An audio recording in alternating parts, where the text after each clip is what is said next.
बिस्मिल्लाहिर्रहमानिर्रहीम। हर देखने वाले स्टूडेंट को प्रोफेसर काशिफ रबी का सलाम। आज हम एक्सरसाइज 1.1 क्वेश्चन नंबर 4 का part number 5 and part number 6 discuss करने जा रहे हैं। ये दोनों पार्ट्स आपको सामने व्हाइट बोर्ड के ऊपर लिखे नजर आ रहे हैं। तो इसका जो पहला पार्ट है उसमें उसने लिखा हुआ है 6x + 7 x is less than और इक्वल टू -2, यानी -2 को शामिल कर रहा है और उसके साथ -2 की लेफ्ट हैंड साइड। यहाँ पे कह रहा है 4 - 3x x is greater than -2। यहाँ पे -2 को शामिल नहीं कर रहा बल्कि -2 की राइट साइड को दे रहा है, यानी प्लस इंफिनिटी को अप्रोच कर रहा है आपके पास। तो इस फंक्शन को आप ये देखिए, उसने इस फंक्शन की डोमेन दो हिस्सों में लिखी हुई है और फंक्शन को भी उसने दो हिस्सों में लिखा हुआ है। तो इस टाइप के फंक्शन को पीस वाइज डिफाइंड फंक्शन बोला जाता है। क्या बोलते हैं इस फंक्शन को? Piecewise defined function. क्योंकि ये मुख्तलिफ हिस्सों में होता है, बाज़ जगह पे दो हिस्सों में होता है, बाज़ जगह पे 3 हिस्सों में डिफाइन होता है। जैसे आपने अभी पिछला क्वेश्चन इसका 4th वाला पार्ट किया था एब्सोल्यूट वैल्यू वाला, तो वहां पे आपका फंक्शन 3 हिस्सों में लिख दिया गया था। अब यहाँ पे पीस वाइज ये डिफाइंड फंक्शन हमने इसको लिख दिया। अब आपने इसकी डोमेन लिखनी है। तो जब आपने इसकी डोमेन लिखनी है तो देखिएगा प्लीज, यहाँ पे ये 0 है, इधर ये -1 है और ये आपके पास -2 है। उसने ये कहा है कि -2 इक्वल है, तो यानी ये -2 जो है वो शामिल है आपके पास। अब वो लेस देन की बात कर रहे हैं, तो इसका मतलब ये है कि -2 की लेफ्ट हैंड साइड है। क्या है आपके पास इसकी? -2 की लेफ्ट हैंड साइड। तो लेफ्ट हैंड साइड जो वो किसको अप्रोच करती है? -2 को, -इंफिनिटी को अप्रोच करती है। और कहां तक जाएंगे हम? -2 तक। क्योंकि ये -2 इक्वल का साइन है, ये उसने शामिल किया हुआ है, दैट्स व्हाई हम भी इसको शामिल करेंगे। अब दूसरे हिस्से पे आ जाए, वो क्या है? -2 से बड़े नंबर, यानी -2 की राइट साइड। तो अब इसमें -2 जस्ट ग्रेटर देन है, इक्वल का साइन नहीं है, तो यहाँ पे आप -2 को शामिल नहीं कर सकते। राइट साइड है तो दैट्स व्हाई ये प्लस इंफिनिटी को अप्रोच कर जाएगा आपके पास। अब आपने इन दोनों सेट्स को यूनाइट करना है। जब आप इनको यूनाइट करेंगे तो आपका आंसर क्या आ जाएगा? इसकी डोमेन में आपके पास क्या आ जाएंगे? Real numbers. इसकी डोमेन में क्या आ जाएंगे? आपके पास रियल नंबर्स आ जाएंगे। अब आपने बात करनी है इसकी रेंज की। अब बात करनी है आपने इसकी रेंज की। तो रेंज को जरा बड़े ध्यान से साथ समझिएगा। ये पीस वाइज डिफाइंड फंक्शन है, तो जिस तरह इसकी डोमेन दो हिस्सों में आने के बाद इसको यूनियन के साथ यूनाइट किया, बिल्कुल इसी तरह इसकी रेंज भी हम लिखेंगे दो हिस्सों में करके।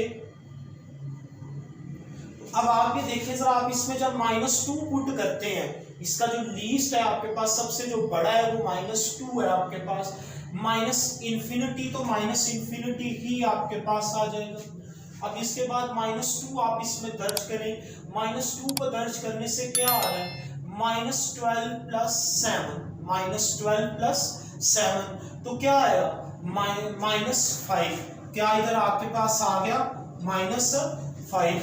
-12 + 7 किया तो -5 आ गया। -इंफिनिटी तो किसी भी केस में हम शामिल नहीं करते। अब आप इसको देखें सेकंड वाले को, इसमें वो कह रहे हैं कि x इज ग्रेटर देन -2। तो हम -2 पे देखें जरा, इसका -2 इसमें दर्ज करेंगे तो क्या आ जाएगा? 4 - 3 × -2 आएगा, जो कि -6 आ जाएगा। ये दोनों माइनस मिले तो क्या हो गया? +6। 4 + 6 किया तो आंसर क्या मिला? 10। -2 शामिल नहीं है, तो -2 पे आउटपुट क्या आ रहा है आपके पास? +10, तो ये भी शामिल नहीं हो सकता। इसलिए इसको जब आप लिखेंगे तो आप इस तरह लिखेंगे। अब आप ये देखें, -2 से बड़े नंबर दर्ज कर रहे हैं आप। अब इसमें -1 दर्ज करके देखें, कौन सा नंबर इसमें आप सेकंड वाले हिस्से में -1 दर्ज करेंगे तो क्या आएगा? 4 + 3 7 आ जाएगा, यानी 10 से छोटा नंबर आ गया। लेफ्ट की तरफ इसकी रेंज मूव कर रही है आपकी। अब इसके बाद ये देखिए, आप इधर 0 पुट करेंगे तो क्या आएगा? 4, 7 से भी छोटा। यानी आपके आउटपुट अगर डिक्रीज, इनपुट डिक्रीज हो रहे हैं तो आपके आउटपुट भी डिक्रीज हो रहे हैं। सॉरी, अगर आपके इनपुट इंक्रीज कर रहे हैं तो आउटपुट आपके डिक्रीज कर रहे हैं यहां पर। अब आप इसमें +1 दर्ज करेंगे तो क्या आ जाएगा, +4 - 3 1 आ जाएगा। अब आप इसमें 0 दर्ज करेंगे तो आंसर 4 +1 दर्ज कर दिया। अब आप इसमें +2 दर्ज करें तो इधर क्या आ जाएगा, 4 - 6 - 2, नेगेटिव की तरफ हम जा रहे हैं। किस तरफ, लेफ्ट हैंड साइड की तरफ, 10 की लेफ्ट हैंड साइड की तरफ हम मूव कर रहे हैं इस तरह। -5 और फिर 10 तक हम चलेंगे तो जब आप इसको यूनाइट करेंगे तो इसके यूनियन में क्या आ जाएगा, -∞ से लेके, चूंकि ये बड़ा नंबर है तो ये आपके पास इसका शामिल हो जाएगा। +10 से बड़ा कोई भी आउटपुट इन दोनों हिस्सों में आपको नहीं मिलेगा। अब आप ये देखिए इसका जो सेकंड वाला पार्ट है उसके ऊपर जरा आप गौर कीजिएगा, पीस वाइज डिफाइंड फंक्शन का सेकंड पार्ट। वैसे आपके क्वेश्चन नंबर 4 का ये 6 वाला पार्ट है, इसमें वो ये कह रहा है x इज लेस देन 3, यानी 3 की left hand side.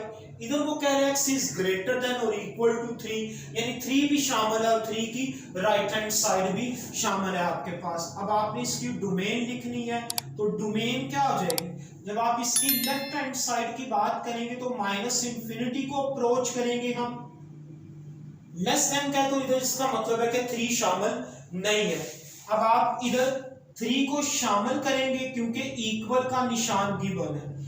Greater than 3 की राइट साइड पॉजिटिव इन्फिनिटी को हम अप्रोच कर रहे हैं। अब आप इसका यूनियन करवा दें, क्या करें, इसका यूनियन करवाएं। देन आप इसकी डोमेन मेंशन करेंगे तो वो क्या आ जाएंगे, तमाम रियल नंबर्स। क्या आ जाएंगे, तमाम रियल नंबर, जिस तरह इधर हुआ था। अब आपने इसकी रेंज लिखनी है, अगला मरहला क्या है, इसकी रेंज। तो इसकी रेंज भी आपने बिल्कुल उसी तरह 2 हिस्सों में लिखनी है। ये तो -∞ आ जाएगा आपके पास। अब आप इसमें 3 दर्ज करें, आप 3 - 1 किया तो क्या मिला, 2 मिला। आपका चूंकि इधर 3 शामिल नहीं है तो इसका मतलब ये है कि इसका जो कॉरेस्पॉन्डिंग आउटपुट है वो भी आपकी रेंज में शामिल नहीं होगा। अब आप ये देखिए इधर यहाँ पे इक्वल टू 3 है, 3 इसमें दर्ज किया तो आपको क्या मिला, 6 + 1 7 मिल गया।